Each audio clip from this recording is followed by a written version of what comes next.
Hey everybody, before I get started, I just want to mention a couple of ways that you can engage with me on a more personal level. I have a few avenues set up and I keep focusing on one, and I figured why don't I make a short little video talking about all of them real quick before we get into these episodes. So first thing, Patreon. There's a link in the episode description, in every episode description to the Patreon, as well as a video on the feed called Major Announcement that has all the details of what each tier offers and how much they cost. I implore you to check that out. I offer a lot of cool shit for my patrons.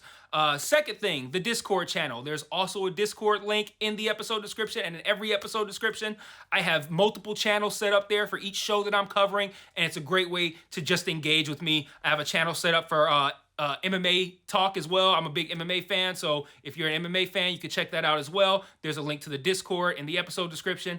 And then lastly, the Facebook and Twitter. Social media. Follow me on there. I post news on there. When I say news, I mean like, hey, I'm stopping covering this show. Hey, I'm starting covering this show. Let me know what you think about this.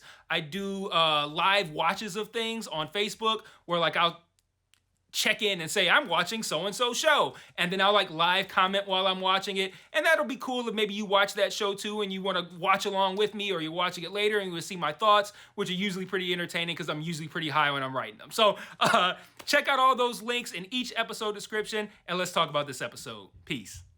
One mic, one mic. Yeah. All I need is one mic. One mic. Yeah. All I need is one mic. One mic. One mic. Hey everybody, welcome back to One Mic, and today I'm here to talk about Season 3, Episode 10, the season finale of FX's Dave, entitled Looking for Love. The finale title obviously plays off of the name of this tour, I think the theme for this season as well, but then also I think in a less obvious way for this specific episode, the arrow that nearly kills national treasure Brad Pitt. But I want to talk about this episode, and I gotta say, you guys, as a ardent fan of this show and a very vocal supporter of just how great this show is, I'm seriously conflicted about this episode. And let me explain to you guys why. I'm sure a lot of you are probably kind of surprised.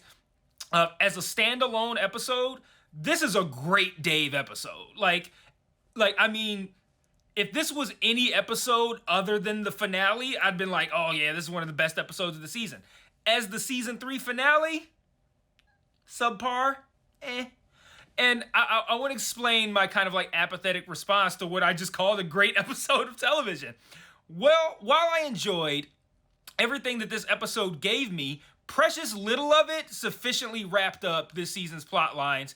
Instead, foregoing that to have this kind of like Atlanta-esque, and I'm gonna make the comparison because it's there, and I think Dave clearly goes for it, and Donald clearly sees it. Foregoing that to have this Atlanta-esque stalker/kidnapper story with Brad Pitt and this Bella character. And this episode felt like a double-edged sword because, you know, I loved so much of what this episode contained. But it's like, I loved it with an asterisk because it all seemed to be in lieu of what this episode needed to accomplish. And, you know, speaking of Atlanta, though, real quick, like I said, the comparisons are there. They're going to happen as long as either of these shows is airing episodes, which obviously Atlanta's done. As long as Dave airs episodes, the comparisons to Atlanta will be there for all of the obvious reasons that I'm sure you guys are already aware of. But, you know, before I watched this finale, I was prepared to hop on here and say to you guys that as much as Donald Glover may want to turn up his nose at this show or look down on it, whatever, that this season of Dave was indisputably better than season 3 of Atlanta. And I still believe that, but after all of this time in this episode spent on this Atlanta-esque story that replaces important scenes that I'd have wanted to see, you wouldn't really be able to blame Donald Glover if you were to be critical of this episode. Because you know what this episode comes off like? It comes off like he'd rather be better than me than make the right episode. Or the right finale, I should say. That's kind of what that comes off at. Like, again, from the Donald Glover perspective, not from not from the One Mic perspective. He's objectively, subjectively, every way better than me. But but if I'm Donald Glover, I'm looking at this like he'd rather make a better version of my show, or he'd rather make my show better than I would make my show than make the right finale for this season. And that's kind of what this came off as. So, for example, like we hear Emma on the phone at the end of the episode saying that Dave's now cool with promoting the documentary for Sundance.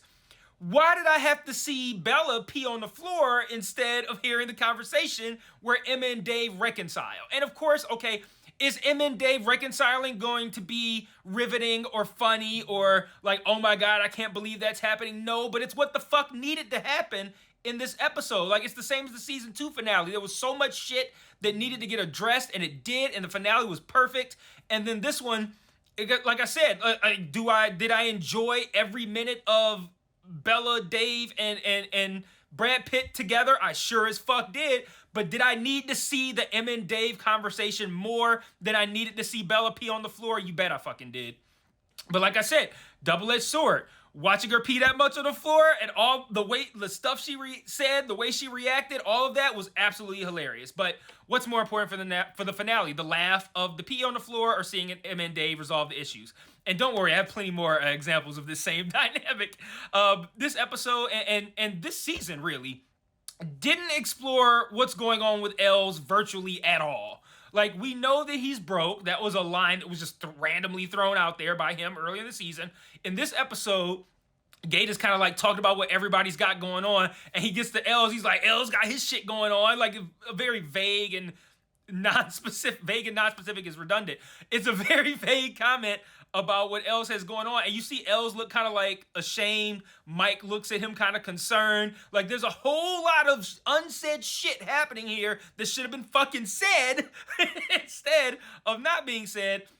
And then later we see Els asking his parents for money to start a label during this like montage of everybody else's like everything's okay now montage at the end of the episode where like Mike is with the PR chick, Eva, whatever. And they're together with his father. Like, that's a big moment. They've like done a lot with the whole thing with Mike and his father. So like, that's a big moment, that payoff there. Everyone got like their kind of like happy ending there, except Els, and we don't know what the fuck's going on with him. And, you know, why couldn't we have spent less time putting plaster on Dave's dick and more time finding out what's going on with Els and how he feels? So that's, again, double-edged sword. I enjoyed the fucking the Silence of the Lambs fucking scene there with Brad Pitt and Dave and Bella, but I really want to know what's going on with Els as a fan of the show, as a fan of the character. What's going on with Els? I care about Els.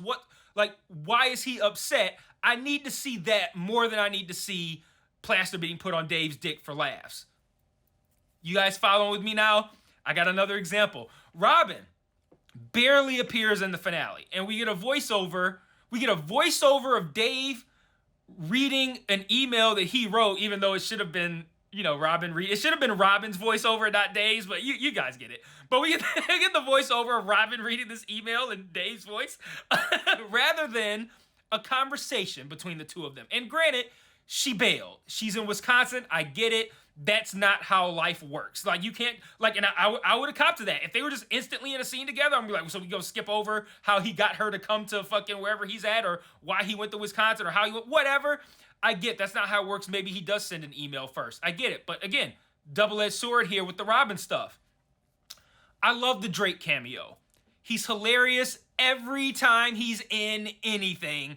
This was no exception. Drake's always hilarious.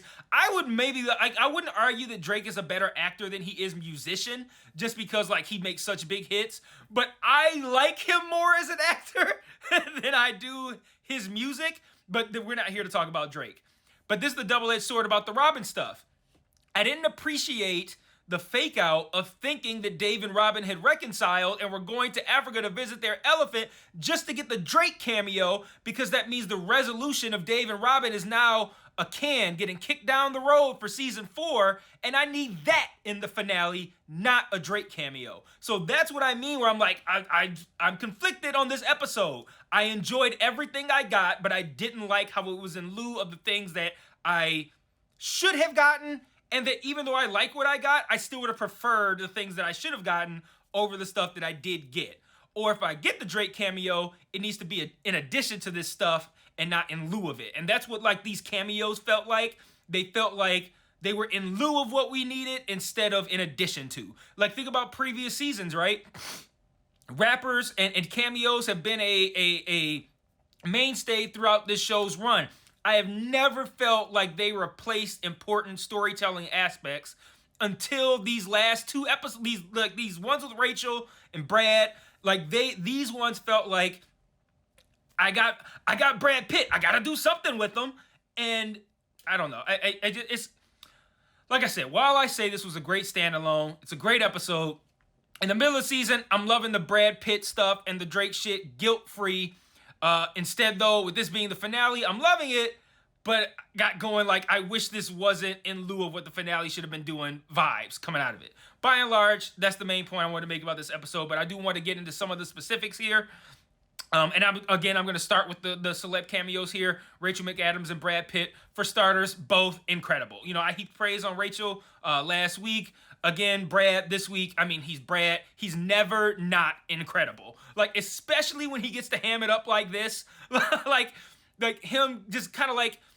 I love when actors have a aura about them and they understand that aura, so they understand the comedy and being something different from that. So I love when a guy who has the image that Brad Pitt has will go on here and act silly. Like, I like seeing that kind of shit. Same with Rachel in these. I don't like that I'm saying Brad Pitt and then saying Rachel. I need to pick one. I mean, one needs to be either I need to sound familiar with both, or I need to sound like I don't know either one of them. Since I don't know either one of them, I'm going to say their full names. That just it sounded way too disrespectful to say Brad's whole name and then just say Rachel. But I do want to talk about Brad Pitt. Brad talks about how I'm going to just shorten it afterwards. After I say it, I'm not going to say Brad Pitt. You guys get it. He talks about how Dave and Bella want to be recognized with fame and celebrity for what they do and to prove their doubters wrong. But then he presents the downside of fame being all of the extra eyeballs, like paparazzi while you're trying to buy gerbil food. Side note, Bella's gerbil face was absolutely terrifying. I loved that she was even willing to do that. Just because, like, the fact that her teeth look the way they look is what allowed that to even happen. I like that she wasn't insecure about emphasizing how strange her teeth look. Like, I don't know. I respect people who lean into what others would perceive to be their insecurities. It's the same thing Dave does with this show in general. He, like, really leans into his perceived insecurities, and that's 10 times funnier. No one gives a fuck about your insecurity when you lean into it like that. Like, I might be sitting there like, yo, she got some weird looking teeth. Then she leans into it like that. I'm like, yeah, I don't give a fuck. Just like the things about Dave's dick. Like, that's really weird. I don't know if that's true or not. But, like, the fact that he leans into it like that he has issues with his dick, like, I respect that. Like, if that's true, the fact that he's really putting something that personal out there on a TV show, I respect that. But side note, there's no but. Just side note. Again, shout out to that actress, though, a million times over. She was absolutely incredible, giving her all to the role, diving in with both feet, willing to do all kinds of weird shit and make fun of herself. And to do all of this in front of Brad fucking Pitt, like, that's the part that really gets me. This woman has nerves of steel. Like, to my credit, I would do the same thing. Like, if it were me and I was brought on to be, as a non-actor, and I'm not saying this woman is a non-actor. I'm not saying that. But, like, me as a non-actor, if I were to be, like, get lucky, like, hey, Brad Pitt, watch this video. It's like, yo, I want to get this fucking guy and do a scene in one of my movies or something. As a non-actor, I would do this. Like, I would go fully fucking, like, I'm just going to, like, all inhibitions. Let me get high. And we would, like, all inhibitions going. I will do whatever the fuck to make whatever you need me for be whatever you need it to be on camera. Shamelessly, I'd go for it.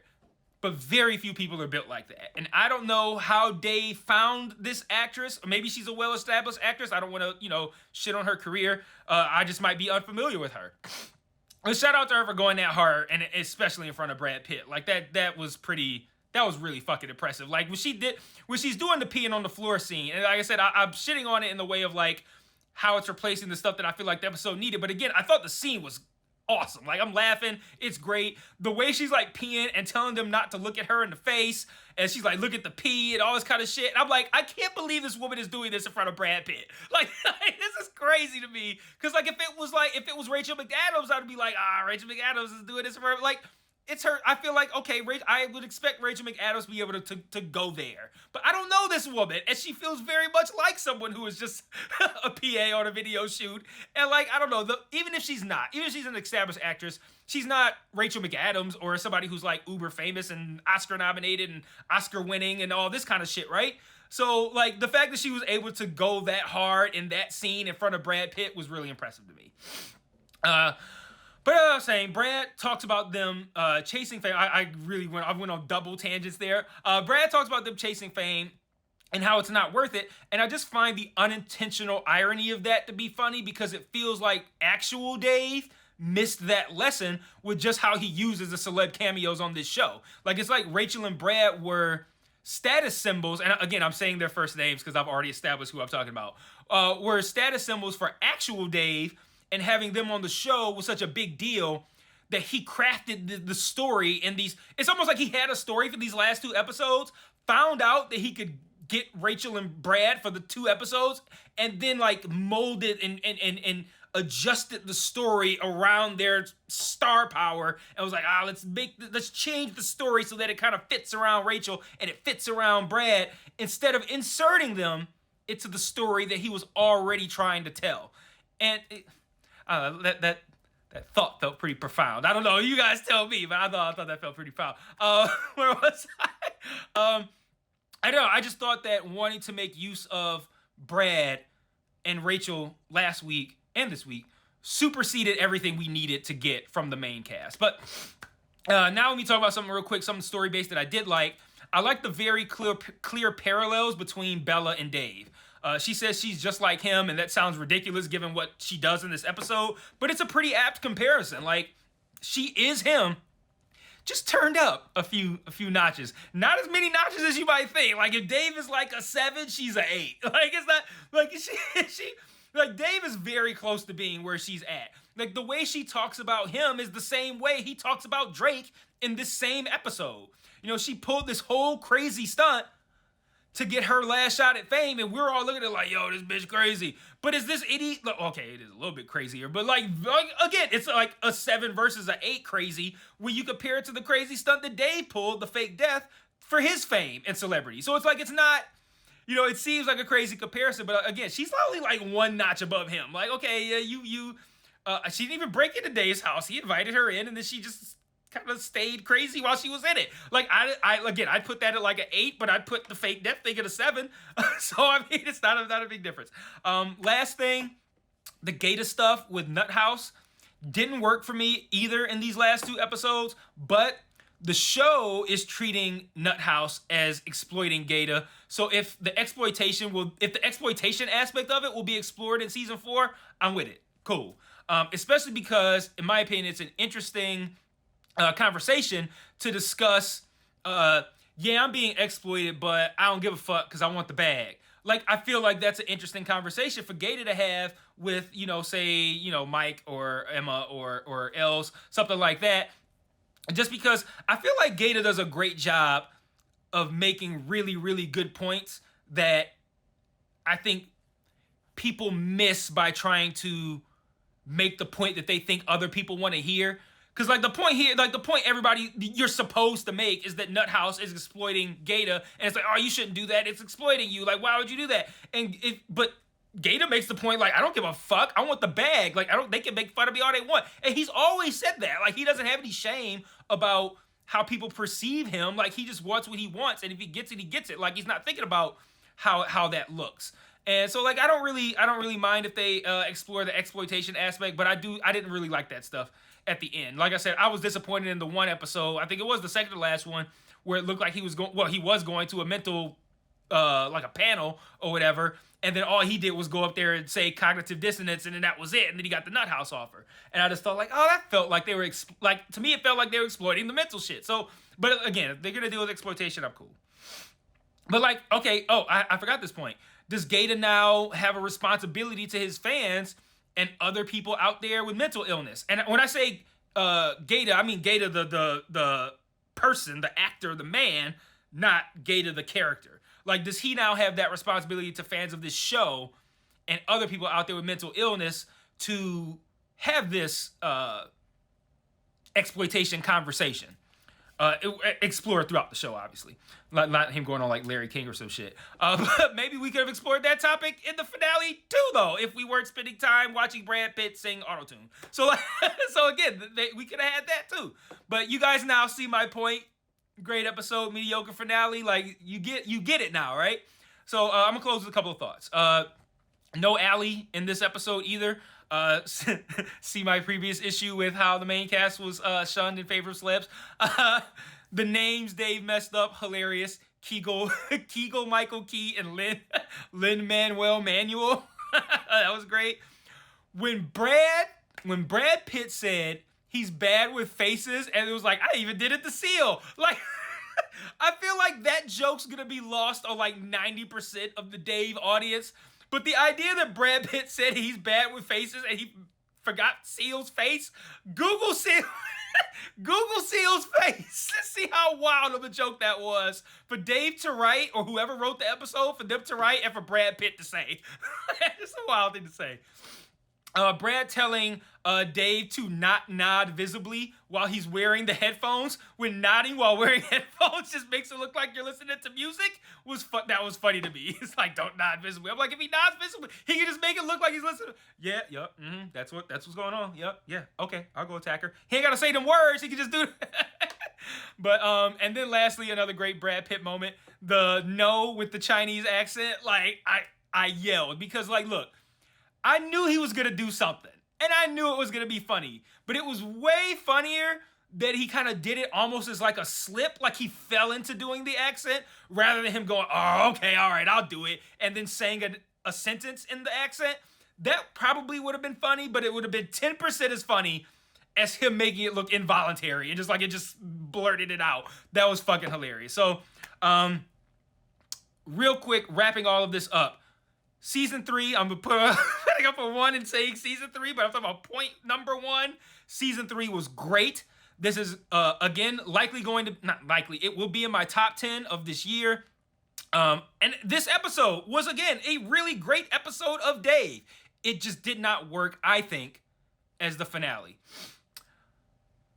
2, I said 2 while I was talking about number 1. I was gonna make the point that it didn't work as a finale. But that's all I got. Let me know what you guys think in the comments. You agree with me? Do you think I'm full of shit? Am I crazy like Bella in this episode? Let me know what you think. I will absolutely 100%. There's no fucking way it's not gonna happen. I'm not gonna be right back here with you guys for season 4 whenever that comes out, assuming it gets renewed for season 4. Why the fuck wouldn't it? And until then, peace.